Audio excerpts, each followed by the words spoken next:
complete listing. Oops. Hold on, recording. We don't want that. All right, good morning, everyone. Welcome to Forms class. Today we have got the infamous, newly updated at the very beginning of this year, escalation addendum. It has been updated, and for those of you that have been using it, or if you haven't seen it yet, it is quite complicated. When you see the math formulas that they actually have written out for this, it's a little bit comical, but I can see why they had to do this, especially after the compensation changes to our other forms. So because of that, you really have to disclose and show all credits. Literally have dealt with this once this week and twice last week. So there are still multiple offers, out there happening. I think that's something that we'll continue to see, off and on in our marketplace. I kind of think no matter what, just because of the affordability, is just so out of whack that a lot of different homes are going to receive a lot of competition, especially in the first time home buyer price point. There's just not enough, less expensive homes. All right, I'm gonna go ahead and share my screen so we can kick things off. Not sure if we will need the full hour and a half today, but it's always good to at least make sure we got the time. All right, hopefully you guys can see my screen.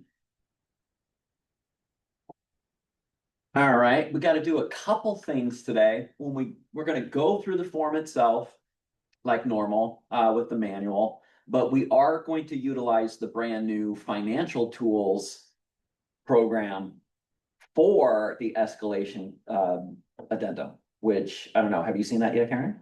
No. I think so. Has anybody else, Zoom people? Have you seen the new tool that's on financial tools? Is that the 35EC or something else? Nope, it's not a form, it's actually a new tool. No. Okay, so in financial tools, you've got, our normal stuff where there's a brand new one right down here, the 35E calculator. And we're going to be using this, and you can actually do up to 4 of them on, I'm going to shrink the screen a little bit for this one. You can do, I think it's 4 or 3. You can just add another one and keep them all side by side to see your deals. So if you got, however many offers, you can use it to compare the other offers side by side. So this came out too. Actually, it came out a little later than the form update itself, because the form update came out towards the very beginning of this year. This came out in about March, I think it was. It wasn't quite ready in time. So let me get over to the manual and let's jump right in. Escalation addendum to purchase sale agreement, general comments. Use: when buyer wants to submit an offer on a property for which there may be competing offers, buyer may want to provide for an escalation of the offer price in order to compete against other offers. Include this form in your offer in order to establish the terms by which buyer's offer will escalate, including the maximum price buyer is willing to pay for the property. B, let's see, Karen, you want to take a B? I got a contact a little gummed up here. Uh-oh. B, exercise diligence. No matter who you represent, the use of this form is risky and requires the utmost care and diligence in order to protect your client. NWMLS does not recommend the use of escalation provisions, and this form is provided merely as a courtesy to our members who requested a standard form for consistency. Because of the risks inherent in the use of escalation provisions, you and your clients are strongly encouraged to seek the advice of your designated broker, sorry, Eric, Yeah. branch manager, and legal counsel when drafting or responding to an offer containing this escalation addendum, Form 35E. How many times do you see in the manual the big warnings, especially when they make it all bold and underlined? this is one of the reasons, I mean, Annie Fitzsimmons talks about it all the time. She's like, just counter people. You know, it's okay to end up sharing the offer later, you know, but you can counter someone. She's like, if you make a mistake, they can come back and your guys are gonna, you know, clearly see here shortly about all the availability, you know, that a client has in order to either lower the price or, you know, to basically reset it back to the list price if it's not calculated correctly and the listing broker doesn't respond. So there's a lot of rules to this, and you're gonna see like exactly why they put this bold statement in the manual itself. All right, C, buyer brokers.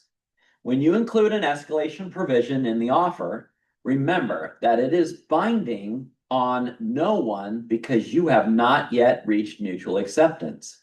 If you are using this escalation addendum, 35E, it does not become binding until seller delivers the mutually accepted offer containing Form 35E, a copy of the competing offer, and the notice of the new purchase price Form 35EC. In lieu of accepting an offer with an escalation provision, seller is free to negotiate with your buyer, client, and any other competing buyers. So keep that in mind. And they may disclose the terms of your client's offer to others. It may make a counter offer, often at the maximum price established by the escalation addendum, or may reject all of the offers and demand that all interested parties make their highest and best offers without escalation provisions. So there's multiple avenues that you might experience when you're dealing with multiple offers. It's just, that's just the way it is. And I think that if you don't fully explain this to your buyers, you're going to have issues. They're going to be like, what do you mean? Like, they're going to use my offer and like help get the price up? Yeah, yes, they're going to. What do you mean they're going to tell this, like the seller says it's fine to tell what's in my offer to other buyers? Yeah, they can do that. What do you mean they're not going to take one of our offers after everybody submitted one? And now they're going to make everybody go through another round of like 24 hours of go ahead and submit your highest and best offer by tomorrow with no escalation. So any of those are available to a seller and listing broker. That tactic can be used at any time. Now, there's obviously dangers in a lot of those, even for the seller and the listing broker. What's a couple ones that you think might happen? And Zoom people, please unmute because it's just me and Karen in here today. I think people got sun fever.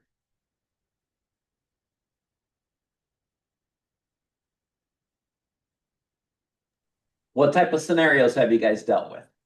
I know you have. Kristen? She's here, but on Zoom. I'm literally like, I have a 35E open and EC open right now. We have 3 offers. Yeah.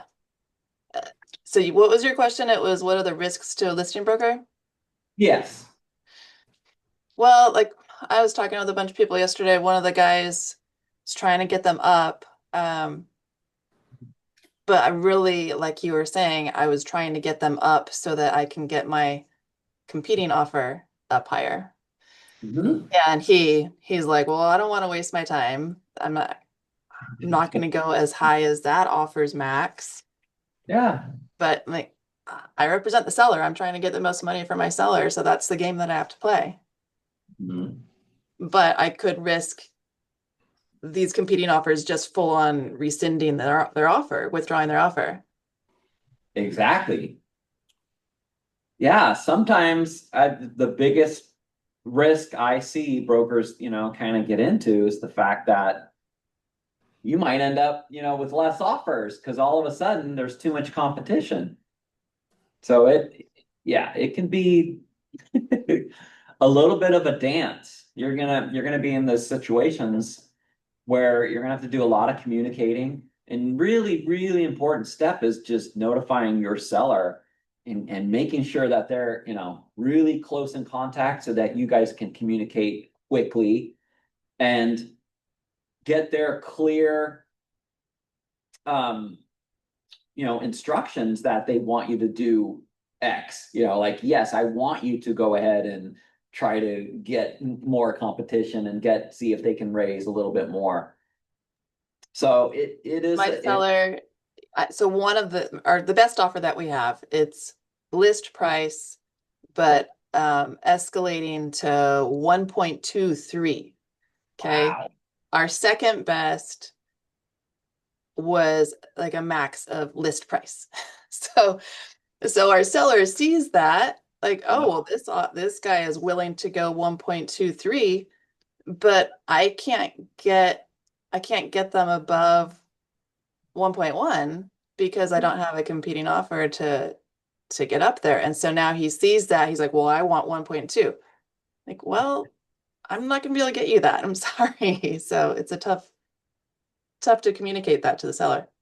Yep. Yep. All right, so we will look at the EC next and everything. Okay, let's continue. D, listing brokers. The presence of an escalation provision is also a challenge for seller and listing broker. Escalation provisions create negotiation pitfalls for seller, and the desire to maximize the sales price can alienate some buyers, sometimes resulting in the revocation of offers. If you're using this escalation addendum, Form 35E, the parties agree to escalate the purchase price based on the formula in Appendix 1 of this addendum, and seller uses the notice of new purchase price Form 35EC to calculate the new purchase price. The competing offer and buyer's offer information needs to be accurately entered in Form 35EC to calculate the new purchase price. E, escalation addendum and related notice forms, Forms 35E, 35EC, and 35EN.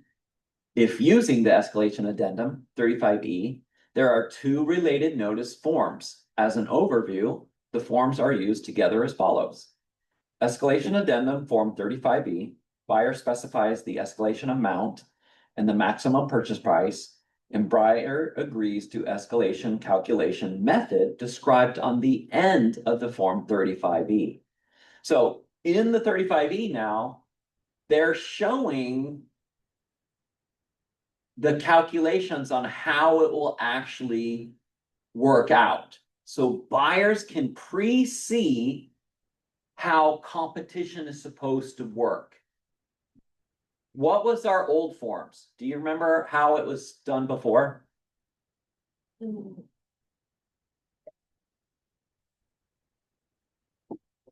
What's different about the process now compared to the way it used to be? I think the credits are new, aren't they?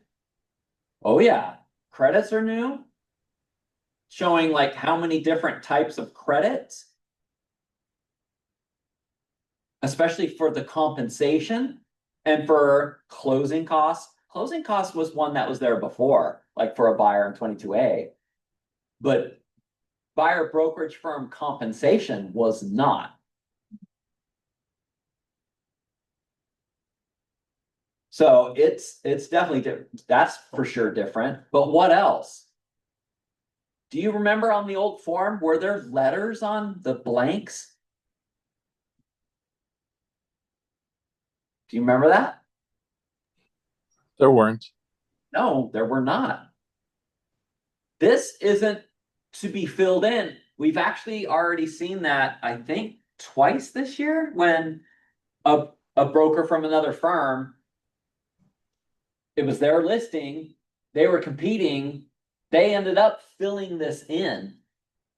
Even though when we get to the section, it literally stays right there. Seller shall use the notice of new purchase price Form 35EC to perform the calculations. So it's very clear now how it's disclose to buyers. Because it wasn't done that way before. You just did the calculations, you sent it back.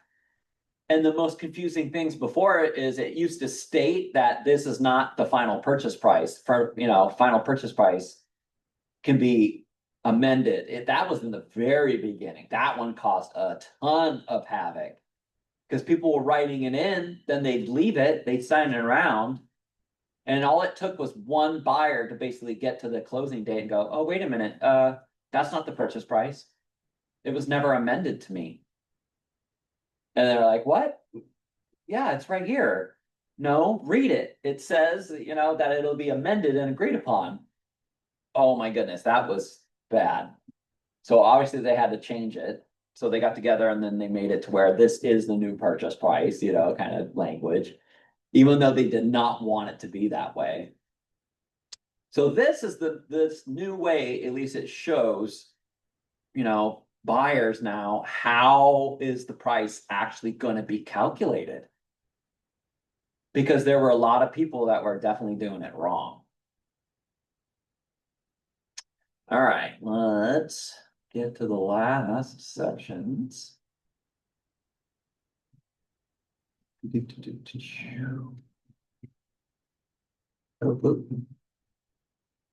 Okay, almost there. Okay, notice of new purchase price, Form 35EC. The notice of new purchase price, Form 35EC, is for the seller's notice of the new purchase price. If seller accepts buyer's offer, seller must deliver all of the following. 1, seller's countersigned purchase agreement documents, including Form 35E. 2, copy of the competing offer. I'm surprised they didn't use the language, a complete copy. I've seen that, be a little bit different. So very different for it not to be, shown like that. 3, the notice of the new purchase price, Form 35EC, specifying the new purchase price, calculated based on the formulas the parties agreed to in Form 35E. Form 35EC includes a calculator pre-programmed with the 35E formulas to calculate the new purchase price. Seller enters the competing offer, the buyer's offer information, and the calculator will complete the calculations. Escalation Addendum Notice Form 35EN. The Escalation Addendum Notice 35EN is for notices required by Form 35E. If buyer disputes whether seller's escalation met the requirements of Form 35E, buyer sends notice using Form 35EN. Form 35EN contains several buyer notice options. That seller failed to provide a copy of the competing offer, that the competing offer provided did not qualify as a competing offer, and that the new purchase price was not accurate. Form 35EN includes a calculator pre-programmed with the Form 35E formulas for buyer to recalculate the new purchase price if buyer disputes the new purchase price. Form 35EN includes seller's notice of termination. So there is a little bit of a difference in the 35EN, which is also a brand new form that came out, the beginning of the year.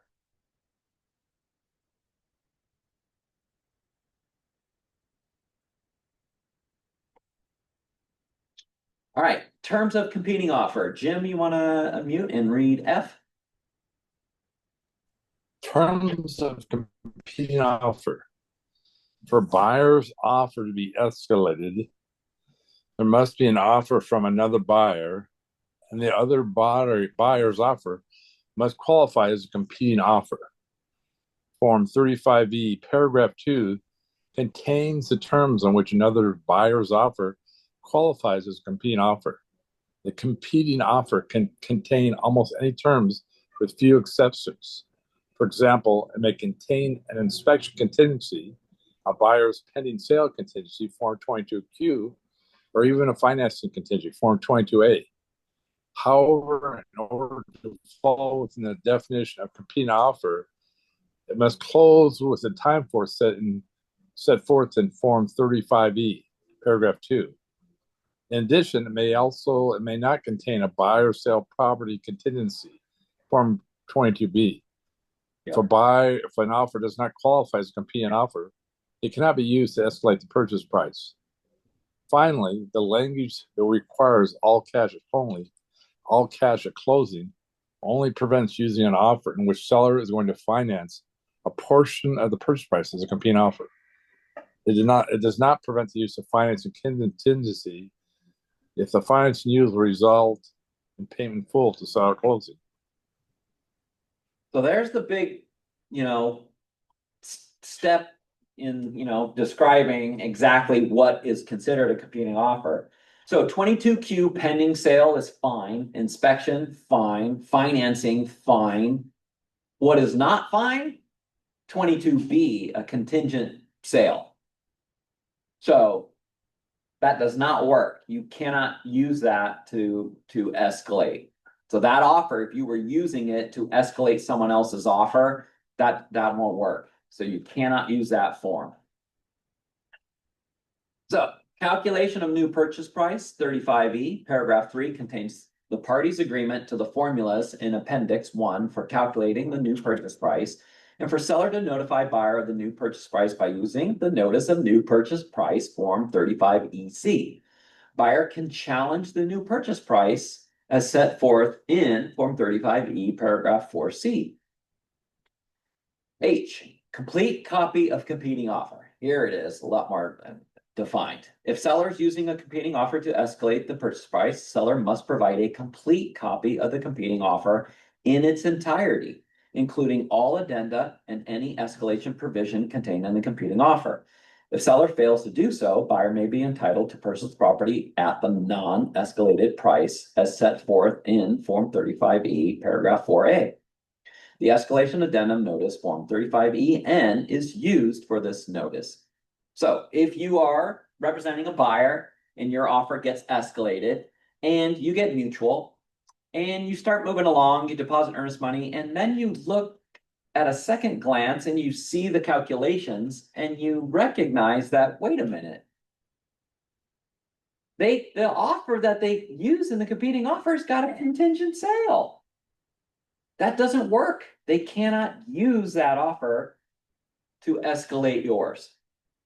So that one's very important. Have we seen that before? Yeah, it's actually happened.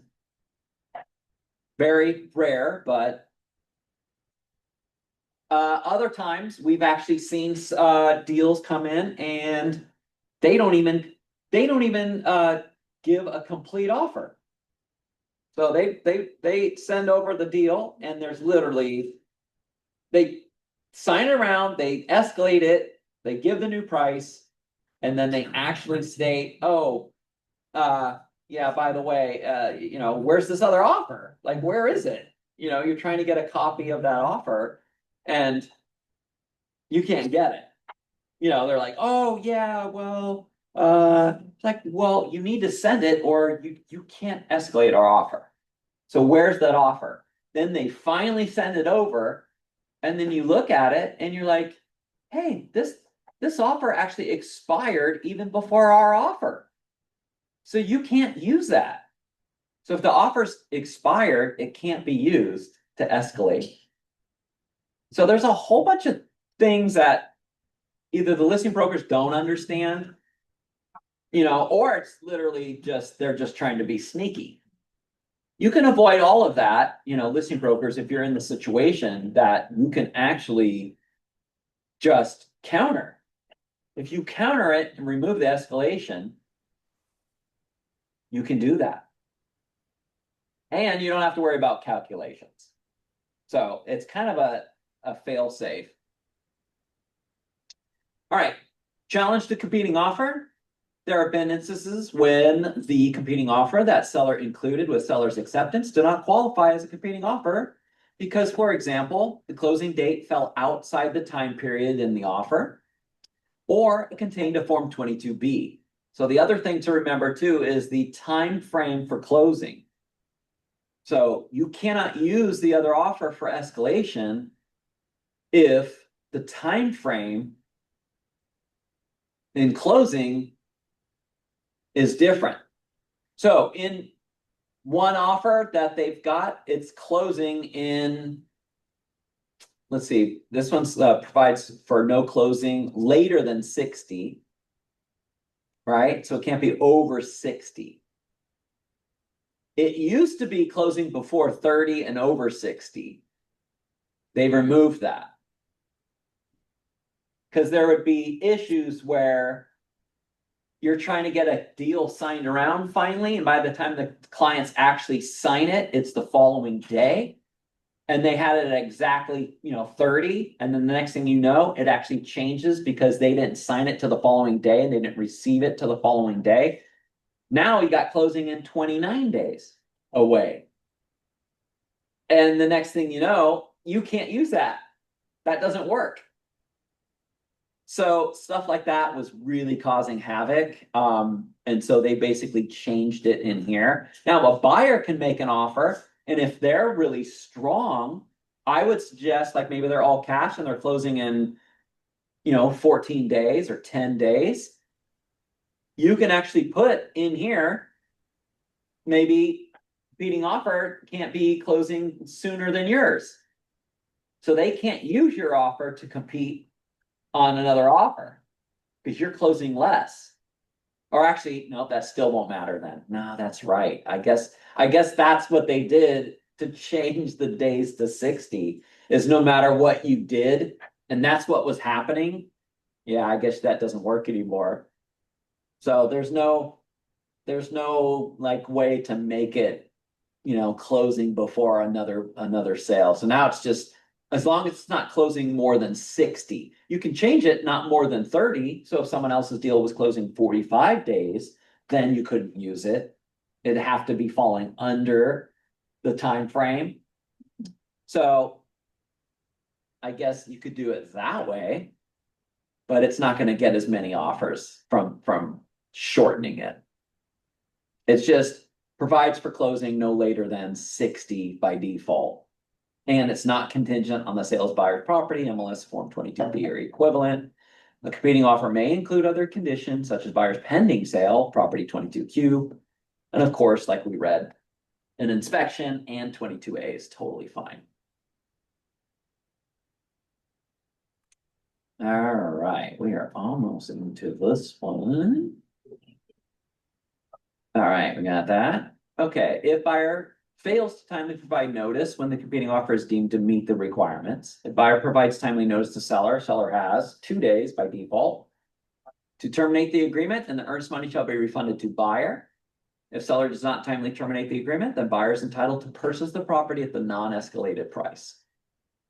So you could try to force the seller's hand if there's a miscalculation, but you got to be very careful because you could get that seller to terminate on you. So that's very similar to what it was before. It was that same way. I don't recall if it was defaulted to 2 days. It might have been defaulted to 3. It's rare to see a 2-day default, but they obviously need to make it short and fast because sometimes they don't figure these calculations out till maybe when you're closer to closing. So my hunch is maybe that's why that it was amended to be 2 days. All right, challenge to new purchase price, Form 35E. Let's see. Who wants to read J? Zoom people? Someone else. I'll read it. Can you hear me, Eric? Yep, perfect. J, challenge to new purchase price, Form 35E, paragraph 4C, provides that buyer has 3 days if not filled in from receipt of the notice of new purchase price, Form 35EC, and the competing offer to provide notice to seller that the new purchase price is incorrect. Buyer's notice must include buyer's calculation of the new purchase price. The escalation addendum notice, Form 35EN, is used for this notice. If buyer fails to provide timely notice, if buyer fails to timely provide notice, then the new purchase price in Form 35EC is deemed to be correct. If buyer provides timely notice to seller, seller has 2 days if not filled in to terminate the agreement, and the earnest money shall be refunded to buyer. If seller does not timely terminate the agreement, then buyer's calculated new purchase price is deemed to be correct. You want me to continue? Nope, that's good. Perfect. Thank you. So there it is, now it kind of really shapes the rules to what's, available to the buyer, but the buyer's got to be careful because they could end up not getting the property at all. All of a sudden, the seller thinks they're going to get $1 million for this place because it escalated 100 grand.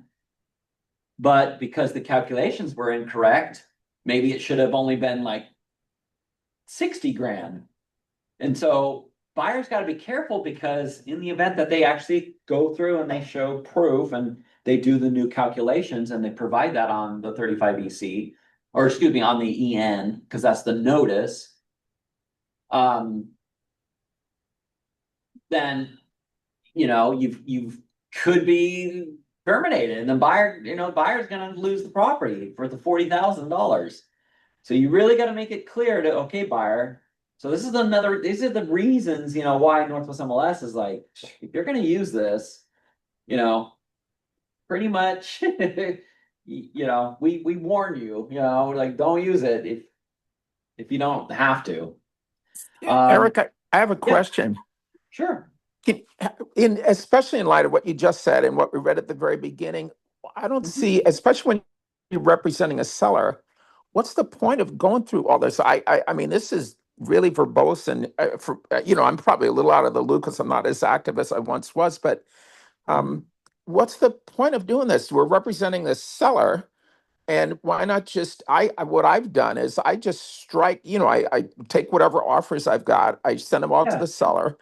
And then I look at what appears to be a strong. So I talk with the seller, and then I get back to whichever buyer appears that he could be the strongest. And I says, hey, we're not going to use. We're just going to strike the your 35E. It's just too difficult for us to really identify what's best. If your buyers, we're going to counter. Maybe I'll even ask the buyer, saying, hey, if your buyer is willing to go to X under these conditions, then I think the seller may go with it. Rather than going through all of these detailed things, and remember, we're representing the seller. We just want what's best for the seller. What's the point of going through all this when we can just strike the 35E and then Yep. just go with what we think is best for the seller? Yeah. So here's the main reason why. You think about it this way. Without the 35E, there is no requirement to provide a complete copy to that buyer who's getting their price completely raised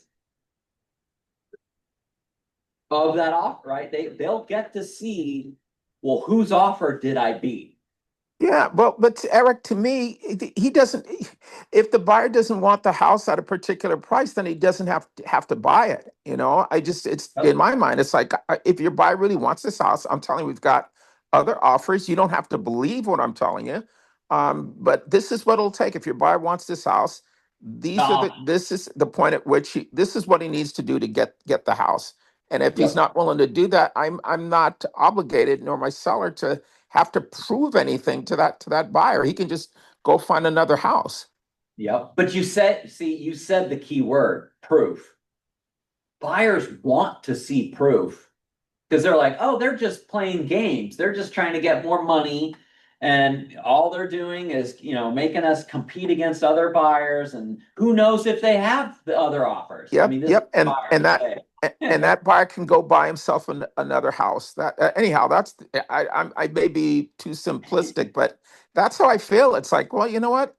You don't have to, but I'm telling you what my seller wants, and your Yep. buyer's welcome to go get another house. Yeah. No, I know. I agree. This is, like I said, this is great. You're going to see even further, like how much more complicated when we get to the calculating part. You have a question, Karen? Yeah, so negative side of just putting in the agent only remarks, no escalation addendums. What are the negative side of that? Because it worked out great for me last time. Well, Yeah, and there's the not proof. negative is that there are buyers out there who do like these. they do like the fact that they will be provided, and they must be provided a complete copy of any offer that they beat, Mhm. that they have to raise, and they can see that offer. Mhm. Rather than the mystery of, well, what, I wonder what the other people offered, like how much did we, really beat them by, or what was the winning factors? They want to know because they get upset when they find out that, oh, especially if you're in a situation where, well, wait a minute, that offer was expired. You shouldn't have been able to, make me compete. But it's like a couple listings I've had, it's like they just went over for the sake of going over and. Oh, yeah, I mean, because why would buyers do that? to win, That means that they've lost probably in the past. Yeah. And they don't Okay. want to lose anymore, and it's not worth it for them. So sometimes buyers are like, oh, it's listed at 550,000.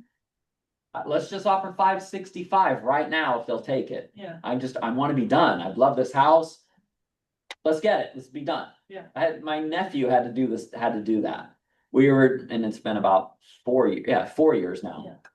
And it was, in the South Sound and the $399 price he's range. made it back. And we got it for $415. Okay. And it was one of those things where there was another buyer, they're trying to get their offer in, and we just like got in first, and then they took ours because we offered more and we Mhm. were ready to go. Yeah. So it's stuff like that the market kind of trends kind of pushes buyers to do these types of tactics. Whether you use the 35E or not is, it's totally fine. You can use it. It is a tool that you may have to use. Is it the best? Not always. Not always. I think it's a case by case scenario. You really, should, I think that, when you talk with your sellers too, do the sellers fully understand? Let them see this form. This is the calculations I'm gonna have to do in order to actually get, competing offers and, show a seller, and if the seller's like, no, this is way too complicated. Forget that. Yeah, take the seller's direction and seller requests no escalations. I love that. Let the sellers, be in the driving seat. I just don't like it when brokers make the decision for our clients. Like, oh, you're not going to use this. No. Like, well, what is that? Oh, don't worry about it. We're not going to use it. It's too complicated. Explain it to your principal and let them make the decision. Because realistically, there are positives and negatives for using the 35E. There really is. So explain it to them and let them make the decision. And heck, I love that. All right, assistance in filling in the blanks. Of course, we've got the date, buyer's names, seller's name, the property address. Let's get back up. Escalation amount. Number 5 is enter the amount by which buyer is willing to escalate above the net price of a competing offer. This is not the maximum price that buyer is willing to pay.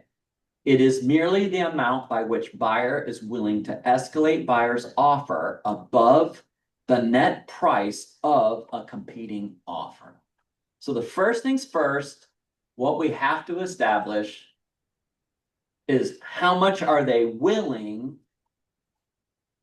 to beat an offer by. So what's a good dollar amount in here? What do you think? How much you putting in here, Karen? Let's give you a price to make it, for you to, to have an idea. Because sometimes people like, oh, you could say you could beat it by, $1,000 all the way up to X or whatever. So A number that's off kilter a little bit. exactly. So let's say the list price is $700,000. 700,000. How high you think the buyer is going to go? Let's say the buyer they'll either go to 750 or 765. What increments would you suggest in that price point? Dollar over. Dollar? It needs to be something that the seller is gonna make it worth their time to deal with. So probably at least a couple grand. at that price point, if not 5 Mhm. or more. Yeah, I think the craziest escalation addendum I've ever seen in my life was at South Lake Union. And I had a broker like frantic, like, I've got 17 offers. This one offer, I've never seen this, and I need your help right now because we've got to make a decision in like an hour and a half. The broker sends it to me. In line 11 is $1. And in line 13 is not a number, it's an actual symbol. Can anybody guess what they think, what symbol maybe someone they would write in that? Not infinity. Infinity. No? Infinity symbol. No way. Hmm. Yeah, I was like, so they're willing to pay any amount and they'll beat anybody by $1. Oh, funny. What do you think our seller said to that offer? Seller should say, hey, go find another realtor buddy of yours to submit an offer for $12 million, and then Yeah, this guy will get it for 12 million and one. Yeah. The list price was like low million, it was like low million and whatever. And, the seller was actually upset. They're like, oh, this guy's gonna give me $1? That, like, seriously? He doesn't care, like, up to infinity? He's like, I don't even want to deal with this guy. That's what he said. Wow. So here I don't know if the buyer broker came up with the idea, or if the buyer came up with the idea, but it actually backfired. The seller was I like, said not. yeah, well, like, what kind of joke is this? Yeah. That's not serious. So realistically, you always need to measure and understand, obviously, first and foremost is what is the buyer's max? And does the dollar amount make sense when you're looking at two other offers, if they're identical? One offer is like, hey, I'm gonna go max 750,000 is my max, and I'll beat any offer by 5,000. The other offer is like, I'll go to 755, but I'll beat any offer by 1,000. So I have a question. it's gonna be 751 if they took that other offer. It's only $1,000 more. The next thing you start looking at is, well, how much earnest money do these people, how do they have? Who's their lender? How good is the agent? What are they asking for, any like closing costs? Are they paying compensation? Am I getting any credits on that? How long are they having an inspection? Is there a 22Q? Appendix? You're gonna really break down all the other elements, and then when it's just 1,000 greater, it's Means just nothing. Yeah, it doesn't really mean much. If So I Eric, see this all the time. Eric, that's it really means virtually nothing, even if it's $10,000 or something. Like, if a person is doing all cash, no inspection, no financing contingency whatsoever, no appraisal, yeah, in a $700,000 price range, a $10,000 differential, I would explain to my seller, okay, we've got an offer that's, saying they're willing to go $10,000 higher, but this other offer that's going $10,000 higher has a financing contingency. They're not going to do a low appraisal addendum. They're going to do inspection. They're going to try to, if the offer gets accepted, they're going to start beating. It's likely that buyer's going to want to beat up the seller on their Yeah. inspection, and then there's the appraisal risk. There's all these other things. That's why it's not really a fair comparison in my mind. Yeah, I mean, that's obvious. I mean, you're gonna look at every element of the contracts and you're gonna obviously measure them, against each other and be able to separate that and show your seller. I'd use that John L. Scott multiple offer worksheet, so you can, really see the offers side by side of all of the elements, right? Of how much earnest money that one had, how much down payment, waiving inspection, 22 AD. I mean, you're gonna do all of that. That you've gotta do. And then, and of course, it's, it's gonna, the amount that you're gonna beat another offer by is gonna be everything. So you really, being in even numbers, and you really got to look at the numbers differently. My last listing for an estate sale I just did, we had 5 total offers, and we did end up going with the all cash. That was a little bit less, but they're closing in 2 weeks. No appraisal. No, Yes. it's like it's a no-brainer to the seller. They want to be done. The other ones had, some of them waived, some of them did pre-inspections, which we loved. But do they want to wait a month? Do they want to wait for an appraiser? It's like, is it worth it? Is it really worth it? All right, let's keep going. We got to look at the other one. Okay, maximum price, enter the maximum purchase price buyer is willing to pay for the property. Often the process of escalation ends up forcing buyer to pay at or very near this maximum purchase price. And buyer must ensure that buyer has the ability to pay such a price or to obtain financing for the purchase. So maximum purchase price, I mean, buyers really got to understand that if you're using this form and another buyer is also using the form, you automatically escalate to the max at both offers and you work backwards. That's how it works. It literally states you're going to start the calculations at the max purchase price. So buyers have to understand, if they're willing to use this, that the dangers are they're going to be paying that max price. That's just how it works. I remember we had a buyer like call and complain, to our office when their price got pushed to the max price. And it's like, I'm sorry, like, I suggest you talk with the designated broker of your buyer broker firm, who represents you. Like, that's the danger when you use this form. You pretty much are telling the other party you were willing to pay this max amount. And when someone sees that dollar amount, they're going to want that dollar amount, right? Our sellers are going to be, what? They're going to will to pay this much? Oh yeah, I want that. That's how it works. And they get upset when they find out that their offer is like measured against others. Like, that's like the transparency to the other buyer brokers and to the other buyers is there. Well, you really open up the floodgates when you use the form, because that's how it works. That's just how it works. All right, here's an important part, and this is updated, and this is like, pay close attention. Now, there are dollar figures in here. You guys know we're in class, in a setting, and we're not supposed to be using, dollars and figures for calculations, but I cannot teach this without giving dollars. I can't add the apples of what, cookies and apples and stuff I cannot do. So please, during these next sessions, as we start talking about that, keep that in mind.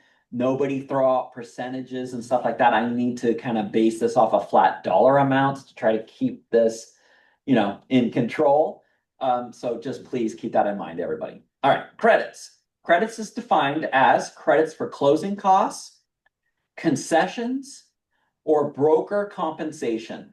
Such credits are often included in buyer's offers and impact the net purchase price for seller. For example, a competing offer with a purchase price of $100,000 and credits of $1,000 towards buyer's closing costs, or $2,000 toward an interest rate buy down concession, and $2,000 towards the buyer broker compensation, would have a net purchase price of $95,000.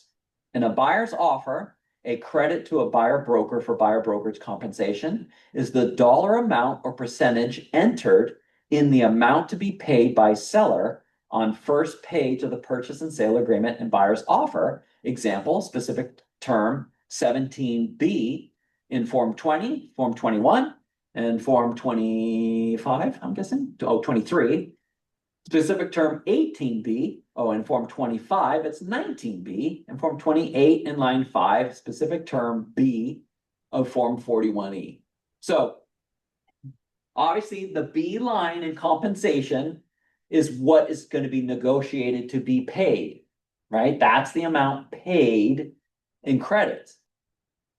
But there's also a danger that I don't see them mentioning in here, and that is in the fact that in the event that B is less than A, and they mark the credit to buyer towards closing costs or prepaids on the 41C. They didn't mention that in here, which I'm kind of surprised.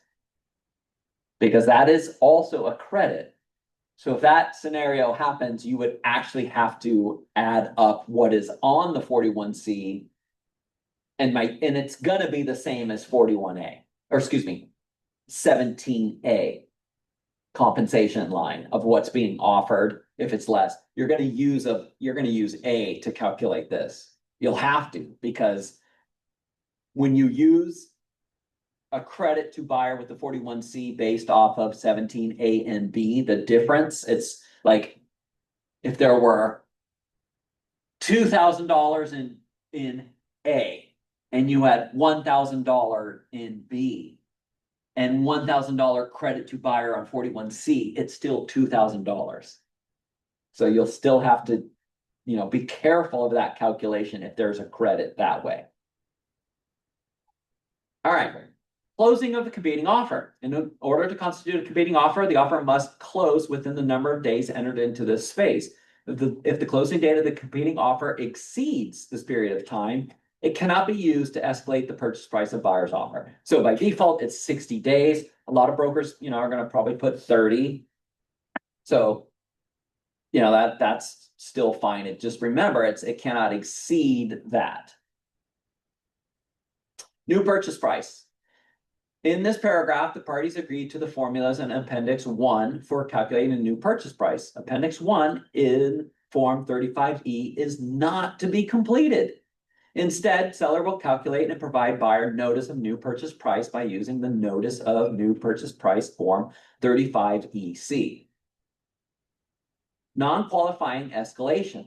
Insert the number of days buyer has to give notice to the seller that no competing offer was provided, that the competing offer provided does not meet the requirements for a competing offer, or that the new purchase price is incorrect. Also insert the number of days seller has to respond after receiving buyer's notice. Initial and date, buyer and sellers should initial and date Form 35E. Insert the date each person initialed, not the date of the purchase and sale agreement. All right, so here is 35E. Now we need to really look at that. Before we jump into that though, let's read the 35EC, because this is what you'll be using once you are sending back the offer to the buyer to give them notice of the new purchase price. But you want to see something very funny? You see how it's got just seller signatures, right? So it's just the seller is going to sign this. Buyer doesn't sign that. Why did they do that? Why is it just sellers? Because buyer has already offered, and then assuming that all these calculations are correct, seller signs it and we're mutual. Exactly. You would, if it had initials for buyers, you would basically be countering. Yes. And it totally defeats the purpose of doing it this way. But this is really the way. I'm glad that they did this, because at least this makes it easier for brokers to actually use the form, do the calculations, and have our seller signed it, and then you have mutual right away. But then buyer brokers need to do their homework and do calculations. Now, when we go through this, really what you guys need to do and understand and pay attention to is don't worry about the basic math. You're going to be automatically doing this in your head. You're going to say the purchase price is $700,000. That's list price. The escalation amount is $755,000. They're going to beat any offer by $5,000, right? up to 755. The next closest offer is 750. The purchase price is 755. You're just doing the calculations, right? And everyone's like, oh yeah, that's easy. If you just, you get that stuck in your head and you start trying to do the math on the calculations for the credits and the offer, you're going to be distracted and you're going to go, this isn't right. Like, why am I doing this? It's like the calculations are, less. Like, don't worry about it. Just follow along exactly what the calculations are. If you just stick to it line by line, you'll be okay. As soon as you try to oh, I did the math already in my head, it makes sense. Like the other offer wasn't getting credits. Like, I don't get it. Like, why is it this way? Just do the math, do the math, do the math. Don't worry about it. So let's go through the 35 EC. So this notice of new purchase price, 35 EC, is for use with the escalation addendum 35E to provide buyer a copy of the competing offer and to notify buyer of the new purchase price as set forth below. Competing offer required to escalate price. Seller must provide a complete copy of the competing offer in its entirety at mutual acceptance, including all addenda and any escalation provision contained in the competing offer. New purchase price. Seller must use the notice of new purchase price 35 EC to provide buyer notice of the new purchase price. Form 35 EC includes a calculator pre-programmed with the 35E formulas, so seller need only enter the competing offer and buyer's offer information into the calculator. Seller's acceptance of buyer's offer. When seller accepts a buyer's offer that includes the escalation addendum to have a mutually accepted purchase agreement, seller must deliver more than just this notice of new purchase price, Form 35 EC. Seller must deliver to buyer all of the following. 1, seller's countersigned purchase agreement documents, including Form 35E. So that means when they say that means signing around the whole deal. Right? You don't make changes on the front page at all, right? You're just signing around the whole deal, including addendums, everything. 2, a copy of the competing offer. And 3, this notice of new purchase price, Form 35 EC, specifying the new purchase price, calculated based on the formulas the parties agreed to in Form 35E. Assistance in filling in the blanks. Obviously, you got to get down here. The date of the agreement, the name of the buyers, name of the sellers, property address. So obviously 1 is competing offer, sellers receiving competing offers defined in paragraph 2 of the escalation addendum 35E. A copy of the competing offer is provided to buyer with this notice.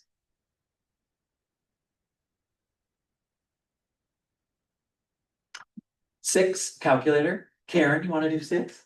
6, calculator. The notice of new purchase price, Form 35 EC, includes a calculator pre-programmed with the Form 35E formulas to calculate the new purchase price. Seller enters the information from the competing offer and buyer's offer, and the calculator will complete the calculations. Alternatively, seller can print the form, enter the information from the offers, and then perform the calculations based on the formulas in Form 35E. Appendix 1, formulas for calculating new purchase price. Yes. What? That's right. Appendix 1. We'll jump to the real form so you can see it does work in the new form. But I'm going to give you guys some tips and things to help keep things straight, because I'm telling you, I think if you jumped around to multiple offers rather than handling one at a time, it can mess you up. Competing offer purchase price, enter the purchase price of the competing offer. If the competing offer contains an escalation addendum, then enter the maximum purchase price from the competing buyer's Form 35E. Credits to competing buyer in the competing offer. Enter the amount of any credits to the competing buyer under the terms of the competing offer. Credits are defined in Form 35E, paragraph 1. Credits in buyer's offer may be expressed as dollar amount or a percentage. The calculator provides separate lines for entering dollar amounts and percentage amounts. For example, if the competing offer includes $2,000 towards buyer's closing costs, $1,000 toward an interest rate buy down on buyer's loan, and 2% of the purchase price towards the buyer broker's compensation, enter $3,000 in the credits to buyer's dollar amount line and 2% in the credits to buyer of or percent of the purchase price line. For any credit to buyer for buyer brokerage compensation, use the dollar amount or percentage entered in the amount to be paid by seller on the first page of the purchase and sale agreement and buyer's offer. Example, specific term 17B in Form 20, Form 21, Form 23, specific term 18B in Form 25, specific term 19B in Form 28, and line 5, specific term B of Form 41E. Credits to seller in competing offer, and in the amount of any credits to seller under the terms of the competing offer. Credits are defined in Form 35E, paragraph credits. It's the same thing, right? Competing offer net purchase price. This line calculates the competing offer by net purchase price. See the formula in Form 35E, Appendix 1.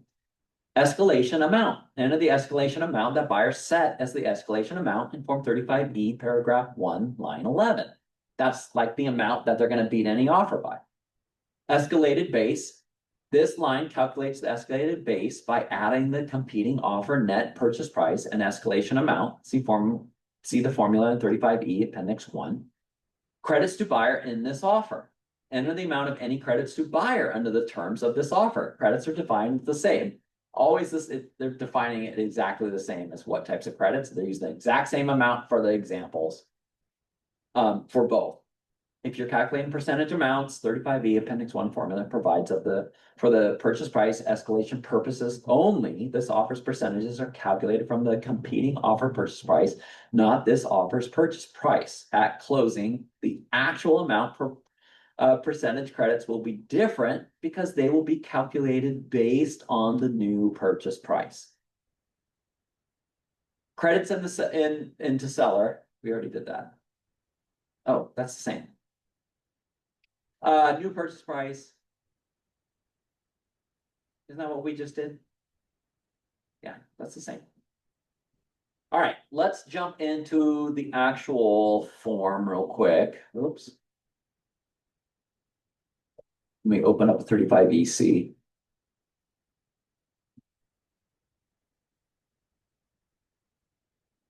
Oops, wrong button. Perfect. I hate it when it does that. Okay. Okay, so now, you fill this in. You can fill this in. So what you want to always first establish, regardless of how many total offers you have, the first things first is which offer do you believe you want to accept? You've got to start with that. It's got to be, that's the first offer. Next is which is the next best offer and the best terms that you're going to use to calculate offer A against offer B. You have to have that figured out first and foremost, or you can't do this. So our first thing is competing offer purchase price, or the maximum purchase price of the competing offer if it contains an escalation provision. If that offer B has an escalation addendum also, you're going to start with the maximum purchase price. Our example is going to be 700,000 is the list price. So if you guys have paper or pens, and you want to kind of scratch paper and try to write this out, try to work this up. So 700,000 is our purchase list price, right? The escalation amount is going to be $5,000 on this first offer. On the offer we want to take is $5,000. The maximum purchase price is $755 on that escalation. On the competing offer, they wrote it at 700,000, or let's just say they wrote it at 600,000. It's less than purchase price. But the maximum purchase price that they said they would go to is $750. So write it in whole numbers, tab. Next is on the offer B, the competing offers. It says credit to buyer and a dollar amount. We're gonna have two different credits, okay? To really complicate things so you can see this. Does someone have a question in Zoom? Okay. So credit to buyer and a dollar amount. The first things first is in that competing offer, the buyer wanted $2,000 to go towards their closing costs. The next thing that they wanted for credits to buyer is actually going to be the buyer brokerage firm's compensation. Okay. And theirs is 2%. Okay. Credits to a seller. If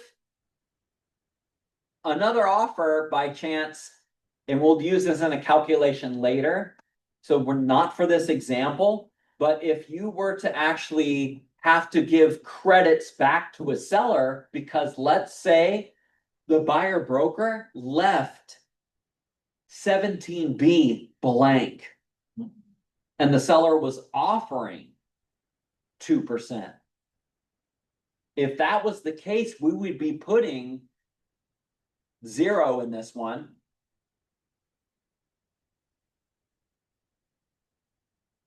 We would be putting 2% here if they left it blank. But in this case, we're putting 0. But I want you guys to remember that because literally we've seen this a couple times. Still happening. Still happening. All right, so now it shows you that the net competing offer net purchase price is 733. Escalation amount in line 11 of this buyer's 35E was how much? Do you guys remember? They said they beat any offer by? You didn't say for the second, but the first one you said 5. Yep, that's Oh, this oh, offer. gotcha. Yep, Okay. 5,000. Okay. Escalated base is 738. Now this offers credits to buyer. They also needed 2,000 to go for their closing costs. 0, or excuse me, they're also gonna accept, they're gonna do 2%. Okay, for the buyer's credit towards buyer's brokerage compensation. Credits to seller was 0. Oh, gotcha. Okay. And did you see how it put in 755, right?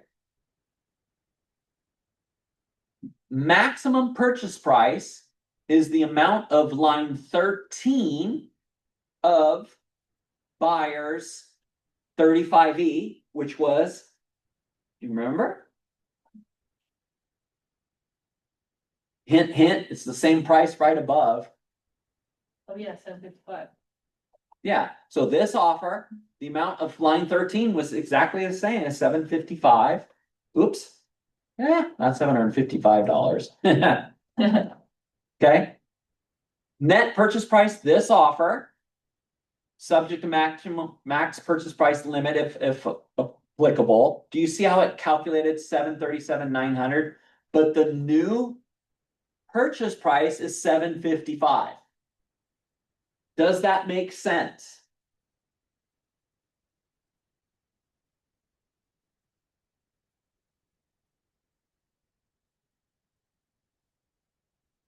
Does it make sense? I'm gonna have to play around with this. What do you think? Did it make sense from the beginning? It did make sense from the beginning as we're doing these calculations, did it? Why? Because we're doing all the credits. But because the competing offer and our offer had the same types of credits, I made it very easy to calculate that it's still gonna be, that purchase price is still gonna be the same as we did the very easy calculations like you did in your head. Remember, we said purchase list price is 750, or 700,000.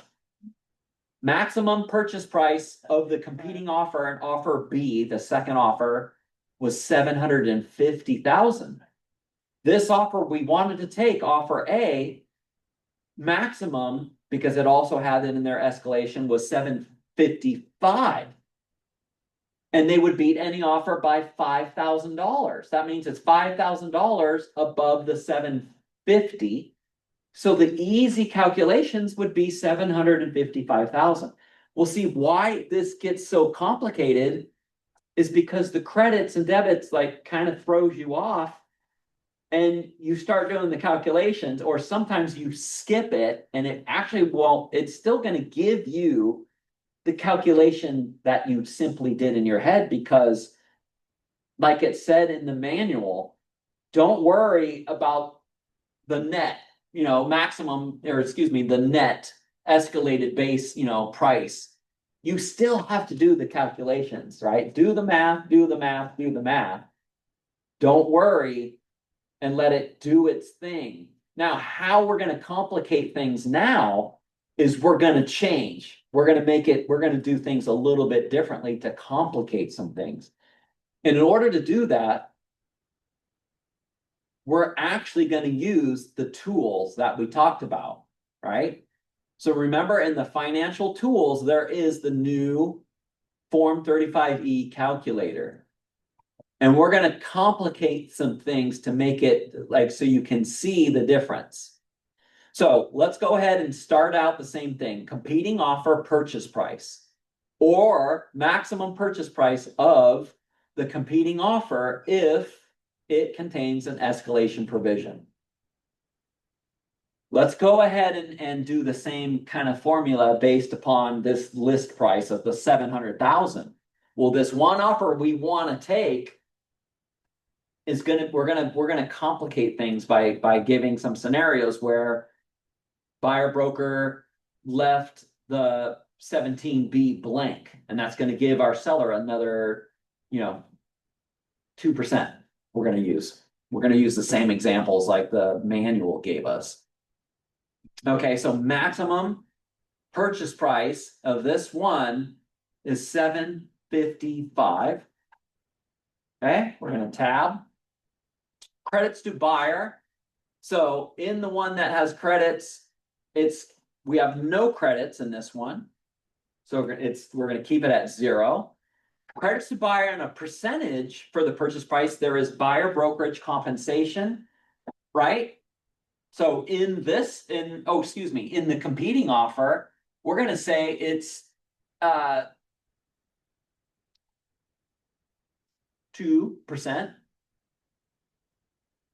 Credits to our seller in a dollar amount is nothing. Credits to seller in the purchase price is nothing from the competing offer. So the offer that you want to take, buyer broker made a boo-boo. Okay.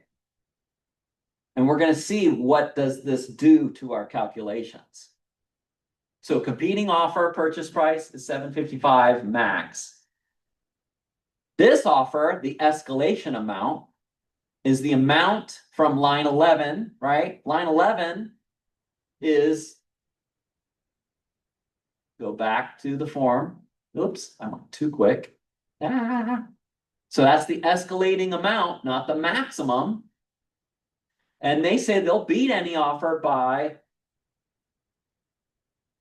6,000. Okay. Escalated base now is calculated to be 745,900. Now we got to look at credits to buyer. And this one, there's no credits to buyer. And also, they left it blank for buyer brokerage firm compensation on 17B. So now in this offer we want to take, we got credits to seller. And it's a percentage because the seller offered 2%. But they left 17B 17B blank, so we're actually gonna need to put 2% in this. So the escalated purchase price is 730,800. Maximum purchase price. So N, maximum purchase price is gonna be, we did 750 on this one. So that was like 750. So net is 745,416. New purchase price is 730,800. So it says, wait a minute, that didn't calculate right, did it? Credit to our seller is 2%. Oh, they're actually gonna net more, but the actual purchase price is less. Net. It's still in the So net. you need to compare your net. Exactly. But the purchase price, because they were only gonna do, did I say they're gonna beat it by 5,000? Oh, escalation is 6,000. And their max purchase? Maximum purchase price? On line 13 was 750. So that, but they beat any offer, because see, the other offer, they needed 2%. So let's put 0 in this. No closing costs.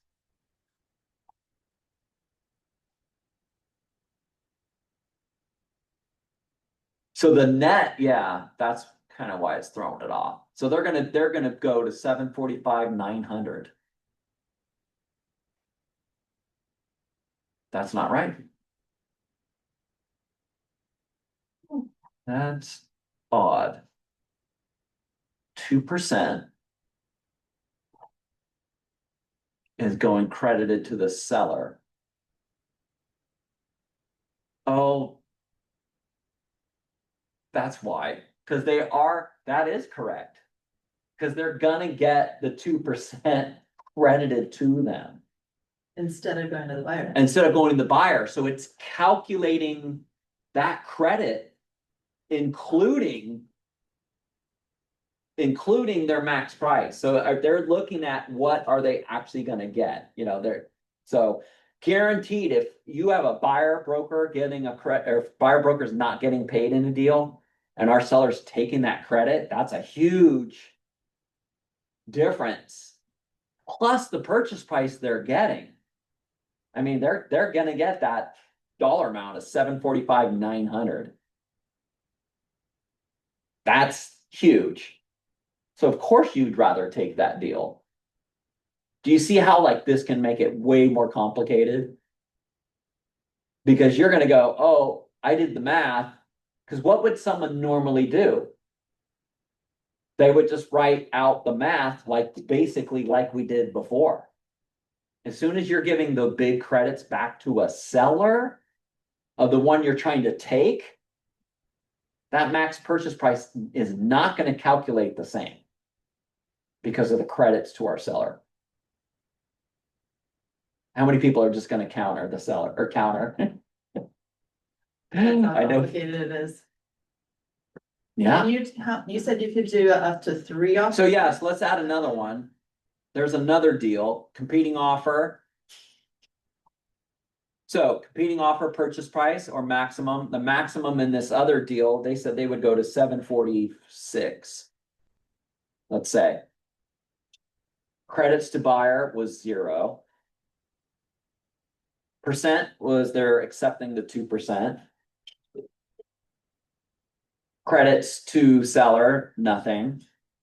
Okay. Escalation amount, they beat any offer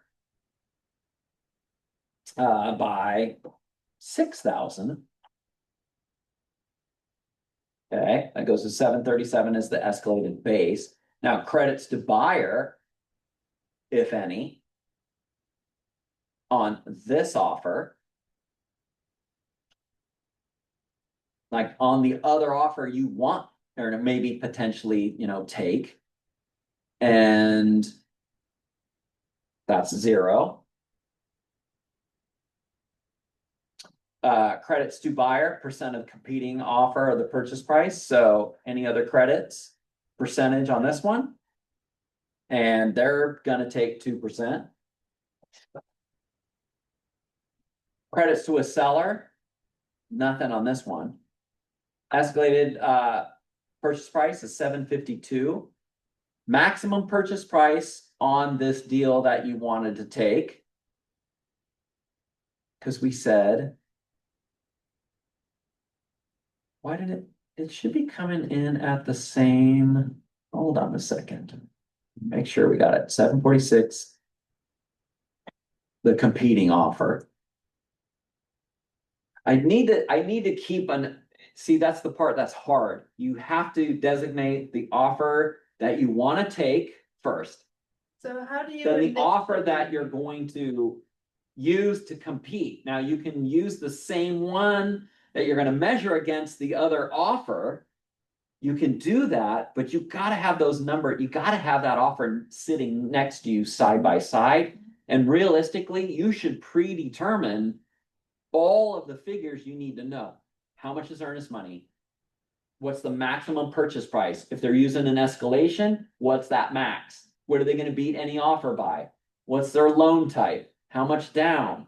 When's their closing date? Who's their lender? I mean, you're going to kind of do your analysis first on all of those offers. Pick your favorite. Yeah, it's gonna, otherwise it's gonna make it really difficult for you to even get to this section and start trying to do the calculations. So what's the point of being able Yeah. compare? Mhm. How about a non-refundable earnest money addendum? That's going to factor into it. That's just an element. That's not nothing you'll use for the calculations. Cause it doesn't ask Yeah, for. I'm just saying that that could be something that influences the seller to Yeah. if two offers are very close. That's all. Oh, yeah, oh, yeah. So it used to be if you had had 3 offers, 2 had escalation addendums, as long as there was at least 2 escalation addendums, the price jumped to the price they're willing to pay. Not the max. Not the Did. did, well, maybe. I remember sitting with Kathy Esty and Brad and I were talking, and then he goes, oh, it jumps up to that because there's 2 escalation offers. If it's just one, you don't, because there was 2, it jumped to the maximum they're willing to pay. Well, that's not necessarily true. Okay, You'd have to know, again, first, designate which offer do you really think you Right, want to yeah. take, right? So you Yeah. gotta start with that. Does that offer have an escalation? If it does, and the offer you're gonna use to escalate the one you want to take also has the escalation, then yes, both of those offers are being escalated to their maximum and you're working backwards. right, But if the other offer that you're like, oh, this next best offer doesn't even have an escalation, right, they're just offering above list price anyway. yeah, And that's the one you're gonna use to escalate Right. that one. Then it Yeah. doesn't, it doesn't go both No. calculations starting from the max. So I'm looking at, so like I said, I have 3 offers. Yeah, One of them is still a max of below asking, so that was Yeah. out of the picture. So now I have, but does it have an escalation Yeah. too? Then. yeah, but the escalation is still below list price. Oh, the the max max, yeah. escalation Yeah. So is there's below list? Right. That's exactly. garbage, Exactly, so that one is out of the. probably. Yeah, and significantly so. So now I have well, my best has a max of 1.23. Mhm. The next one, I got them up to 1.11. So I got them to come up, or they were a max of under list price, but I Oh, got wow. them up to 1.11. So, and then my offer number 3, the good one, I can't get them up to 1.23. I can't, like you were saying, they don't just automatically go to their max that they're willing to pay, they only go their escalation amount over offer number 2, right? Mhm. So now we're at one. But you have 2 offers with escalations that you were going to compete? Yeah, So then even if, see, and that's the part, you will still do the calculations based on exactly like how the formula says. yeah, It will, if offer 1 has an escalation, and offer two also has an escalation, you're going to start the calculations at max escalation. You don't just like start it from the amounts they're willing to beat each other by and just go, you just automatically have to Sure, go I from the put their max and then max work in both of them. backwards. But then Mhm. the high one is only ever going to go 5 over Yep. the other one. Did you already use this Yeah. to go through and you've Yeah. got your big calculation? Yeah, and done? it's exactly the same as my Excel spreadsheet that we already have set up. Yeah, but but the Excel spreadsheet you have, does that include credits of Credits. compensation? Yeah. So you've updated it to Yeah. have that? Yeah. Yeah. So, let's see here, so escalated. I gotta remember what we use for an example for the second one, because that's the part, like I said, it's really hard to keep that straight. So, they're gonna beat any offer by $6,000. But they are was maxing. So oh yeah, it automatically did that. Oh, the maximum purchase price that they said they would go to is $746. That's right. So $731 net, the new purchase price $746. Okay, that makes exactly the same sense. Okay. Like I said, if you are using, if you're using multiple, you're trying to like measure them all against each other at the same time, very difficult. You've got to establish which one do you want, which is the best offer to use to escalate that offer. Now, if the second offer is the second best, then you might have to measure against the third best offer against the second offer. So you can see how is that one, or is it the first offer you want to take and use it to escalate the second offer? Because obviously, just like Keith said, you're going to use all the other elements of that whole contract of the earnest money, non-refundable earnest money, waived inspections, or how much money are they putting down? How much is earnest money? But you're going to use all of that stuff as a factor. What lender are they using? Oh my goodness, this one's Rocket Mortgage. No way. I mean, you're going to be doing all of that anyway. But again, just do the math it says to do every single time. Just use the form, use these tools so it to easily tell you, because just like, this one says, new purchase price, $745,900 on this one. And you go, oh, well, this one's, and the reason I wanted to kind of do the calculations like this, you're going to go, well, this one's $746.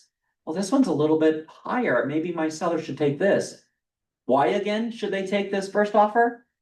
You guys remember from the example? Because they messed up on their 17B. Yeah, because they messed up on the 17B. The seller's going to get 2%. So it's not just, you got to be very careful and look at these offers very carefully and understand exactly how you're going to, use them against each other to get a final purchase price. Hopefully this has helped you guys, understand things better. And then last but not least, if you end up getting a deal that has the calculations incorrect, you will have to use this EN. And this is what you'd have to give to the listing broker, buyer brokers. You'd have to say, following notices are for use with the escalation for 35E. Buyer's notice, select the one box that applies. Either one, buyer's notice of no competing offer. Buyer hereby gives notice that seller failed to provide buyer with a competing offer to escalate the purchase prices required by paragraph 3 of Form 35E. The new purchase price calculation on page 2 of this Form 35EN is not applicable to this notice. So there is no competing offer. They can't compete.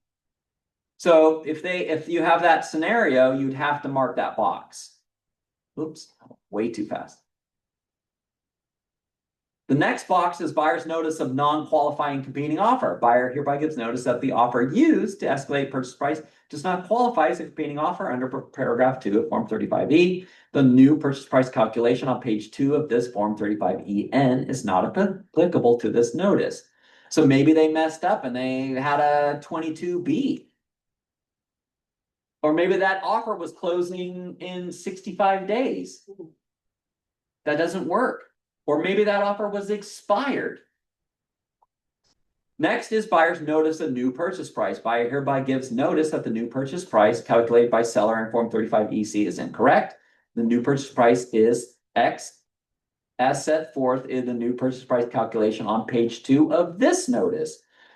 And then the next thing would be seller's notice. Seller's notice of termination. Buyer provided notice that either A, the offer used to calculate the purchase price does not qualify as a competing offer under paragraph 2 of Form 35E. The new purchase price calculated by seller in Form 35EC is incorrect. Seller therefore elects to terminate the agreement and instructs the party holding the earnest money to disperse the earnest money to buyer. The new purchase price calculated on page 2 of this Form 35EN is not applicable to this notice. Seller can sign that, and along with a Form 50, return the earnest money back to buyer, and they can go and get another offer. So you got to be careful when you're, if you're going to challenge this, and buyers got to understand that, hey, seller can terminate on us. Do you want to just accept it as is and move forward? The one thing that they can't, the thing to understand though, if they use a 22B, they could not use, or if it's expired or any of those scenarios, they can't use it. But they could end up walking, the seller could walk. So you better have a conversation, make it really clear for them to understand, hey, calculations were wrong. Do you even want to, do this? So hopefully that helps clear things up and make it clear as mud. Clear as mud. Clear as mud, right? That's what everyone usually says. So thank you guys for making it today. Appreciate you guys. And we will see you on the next one. All right, Thanks, bye, Eric. guys. Thank you. Welcome.